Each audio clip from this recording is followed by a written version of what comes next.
നമസ്കാരം, മെട്രോ മാറ്റിനിയിലേക്ക് സ്വാഗതം. നടി ആക്രമിക്കപ്പെട്ട കേസിൽ അതിജീവിതയ്ക്കൊപ്പം നിന്നതിനെ തുടർന്ന് തനിക്ക് നേരിടേണ്ടി വന്ന ബുദ്ധിമുട്ടുകളെക്കുറിച്ച് തുറന്നു പറഞ്ഞ് അഭിഭാഷക TB മിനി. എന്നെയും അതിജീവിതയെയും തമ്മിൽ തെറ്റിക്കാനുള്ള നിരവധി ശ്രമങ്ങൾ ഉണ്ടായിട്ടുണ്ട്. അതിനായി നമ്മുടെ കൂട്ടത്തിൽപ്പെട്ട ആളുകളെ തന്നെ ഉപയോഗിച്ചിട്ടുണ്ട്. നമ്മുടെ കൂട്ടത്തിൽ നിൽക്കുകയാണെന്ന് നമുക്ക് തോന്നും. എന്നാൽ തമ്മിൽ തെറ്റിക്കാനുള്ള ശ്രമമാണ് അവർ നടത്തുന്നതെന്നും TB മിനി പറയുന്നു. ഈ കേസിൽ ₹1 പോലും വാങ്ങിക്കാതെയാണ് കേസ് നടത്തുന്നത്. ഈ അപേക്ഷകളെല്ലാം ഫയൽ ചെയ്തിരിക്കുന്നത് എന്റെ കയ്യിൽ നിന്നും പൈസ എടുത്തിട്ടാണ്. വക്കാലത്ത് ഫീസ് പോലും വാങ്ങിയിട്ടില്ല. അത് അവർ തരാഞ്ഞിട്ടല്ല, ആ പൈസ വേണ്ടെന്നത് എന്റെ ഒരു നിലപാടും നയവുമാണ്.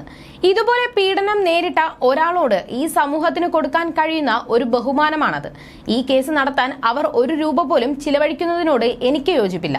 എല്ലാം സർക്കാർ ചെയ്യണമെന്നാണ് എന്റെ രാഷ്ട്രീയ നിലപാട്. സർക്കാർ പിന്തുണയ്ക്കുന്നില്ലെന്നല്ല, എന്നാലും കേസിന് വേണ്ടി അതിജീവിതയും ഒരുപാട് പൈസ ചിലവഴിച്ചിട്ടില്ല. സുപ്രീം കോടതിയിൽ നിന്നൊക്കെ വക്കീലന്മാരെ കൊണ്ടുവരുമ്പോൾ ലക്ഷക്കണക്കിന് രൂപയാണ് അവർക്ക് കൊടുക്കേണ്ടത്. അത് അതിജീവിത അധ്വാനിച്ചുണ്ടാക്കിയ പണമാണ്. ഒരു അതിജീവിതയോട് ചെയ്യാൻ പാടില്ലാത്ത കാര്യമാണ് അതെന്നും TB മിനി പറയുന്നു. ആദ്യത്തെ കേസ് എന്ന് പറയുന്നത് നമുക്ക് ഒഴിവാക്കാൻ പറ്റാത്ത കേസാണ്. രണ്ടാമത്തെ കേസിൽ ഒരു അന്വേഷണം നടന്നിട്ട് അതിന്റെ റിപ്പോർട്ട് ചോദിച്ച് കോടതിയിൽ പോകേണ്ടി വരിക എന്ന് പറഞ്ഞാൽ അതിനുവേണ്ടി ഒരു സീനിയർ വക്കീലിനെ വെക്കേണ്ടി വരിക എന്നുള്ളതൊക്കെ ഒഴിവാക്കപ്പെടേണ്ടതാണ്. യഥാർത്ഥത്തിൽ അത് അതിജീവിതയോട് ചെയ്യുന്ന ക്രൂരതയാണ്. കോടതിയുടെ ഭാഗത്തു നിന്നും ഒരിക്കലും ഉണ്ടാകാൻ പാടില്ലാത്ത സമീപനമാണ് ഉണ്ടായത്. നമ്മുടെ രാജ്യത്തെ മുഴുവൻ മനുഷ്യരും ആശ്രയിക്കുന്നതും വിശ്വസിക്കുന്നതും കോടതിയെയാണ്. ജനങ്ങൾ മാത്രമല്ല, കേന്ദ്ര സർക്കാരിനെതിരെ കേരളം സമീപിച്ചത് കോടതിയെയാണ്. ഞാൻ ഇതുവരെ ഒരു കോടതിയെയും സമീപിച്ചിട്ടില്ല. ഈ കേസിലെ പ്രധാന തെളിവാണ് മെമ്മറി കാർഡ്. പീഡന ദൃശ്യങ്ങൾ പകർത്തിയ ഫോണ് കണ്ടെടുക്കപ്പെട്ടിട്ടില്ല. പകർത്തിയ ദൃശ്യങ്ങൾ ഉപയോഗിച്ച് ബ്ലാക്ക്മെയിൽ നടത്തി ഈ കുട്ടിക്ക് ഭൂമിയിൽ ജീവിക്കാൻ പറ്റാത്ത സാഹചര്യം ഉണ്ടാക്കാനുള്ള ശ്രമമാണ് ഉണ്ടായത്. ദൃശ്യങ്ങൾ പകർത്തിയ ഫോണ് നശിപ്പിച്ചെന്ന് ഞാൻ വിശ്വസിക്കുന്നില്ല. ഈ സാഹചര്യത്തിലാണ് മെമ്മറി കാർഡ് തെളിവിന്റെ പ്രാധാന്യം അർഹിക്കുന്നത്. മെമ്മറി കാർഡ് ഏറ്റവും സുരക്ഷിതമായ സ്ഥലത്താണ് സൂക്ഷിക്കേണ്ടത്. ദൃശ്യങ്ങളുടെ 2 പെൻഡ്രൈവ് എടുത്തിട്ടുണ്ട്. ഒന്ന് അന്വേഷണ ഉദ്യോഗസ്ഥർക്കും മറ്റൊന്ന് കോടതിക്കും പരിശോധിക്കാൻ വേണ്ടിയാണ്. ഈ മെമ്മറി കാർഡിന്റെ കോപ്പി ദിലീപ് ആവശ്യപ്പെട്ടിരുന്നു.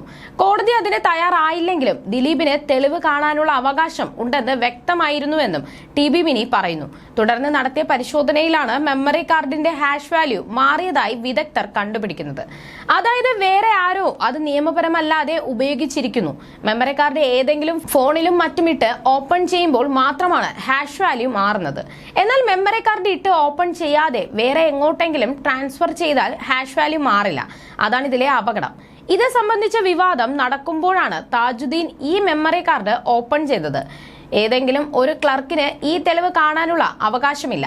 കോടതിക്ക് ഇതിൽ ഉത്തരവാദിത്തമുണ്ട്. ഈ വിവരം അറിഞ്ഞാൽ ഉടൻ നടപടികൾ എടുക്കുകയാണ് വേണ്ടത്.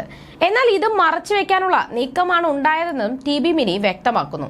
നേരത്തെ വലിയ രീതിയിൽ രാഷ്ട്രീയ പ്രവർത്തനം നടത്തിക്കൊണ്ടിരുന്ന വ്യക്തിയാണ് ഞാൻ. എന്നാൽ കഴിഞ്ഞ കുറച്ചു മാസങ്ങളായി ഈ കേസിൽ മാത്രമായി ഒതുങ്ങുന്ന അവസ്ഥയുണ്ടായി. കൂടെ നിൽക്കുന്നവർ തന്നെ കൈയൊഴിയുന്ന അവസ്ഥ. അവർക്ക് അവരുടേതായ കാര്യങ്ങൾ ഉണ്ടാകും. കോടതിയിൽ തന്നെ ഞാൻ ഒറ്റപ്പെടുന്ന അവസ്ഥയുണ്ടായതായി തോന്നിയിട്ടുണ്ട്. ഞാൻ ഈ കേസ് കൊടുത്ത സമയത്ത് കോടതിയിൽ നിന്നുള്ള മുഴുവൻ വക്കീലന്മാരെയും ജഡ്ജിമാരെയും എനിക്കെതിരാക്കി മാറ്റാനാണ് 8ാം പ്രതിയായ ദിലീപ് ശ്രമിച്ചത്. വേഗത്തിലുള്ള വിചാരണയും വിധിയും ഉണ്ടാകുക എന്നുള്ളത് പ്രധാനപ്പെട്ടതാണ്. ഈ കേസിൽ പ്രകൃതിയുടെ ഒരു കയ്യൊപ്പുണ്ട്. പൂർണ്ണമായും ഇല്ലാതായി നിൽക്കുന്ന സമയത്താണ് ഞാൻ ഈ കേസ് ഏറ്റെടുക്കുന്നത്. പത്രത്തിൽ വന്ന ഒരു വാർത്തയുടെ അടിസ്ഥാനത്തിലാണ് ഞാൻ ഈ കേസിലേക്ക് എത്തുന്നത്. ആ സമയത്ത് അതിജീവിതയുടെ അവസ്ഥയൊക്കെ വളരെ മോശമായിരുന്നു. നമ്മൾ പതുക്കെ അവരെ കൈപിടിച്ച് ഉയർത്തിയത് തൃക്കാക്കര തിരഞ്ഞെടുപ്പ് നടക്കുന്ന സമയത്തായതിനാൽ തന്നെ വിഷയം വലിയ ചർച്ചാ വിഷയമാണ്. സർക്കാരും ആ സമയത്ത് പെൺകുട്ടിക്കൊപ്പം നിന്നുവെന്നും TB മിനി പറയുന്നു. You're watching me on metromatney.com. on metromatney.com. metromatney.com. Subscribe for more videos. Subscribe for more videos. Subscribe here for more videos. Subscribe now. Thank you.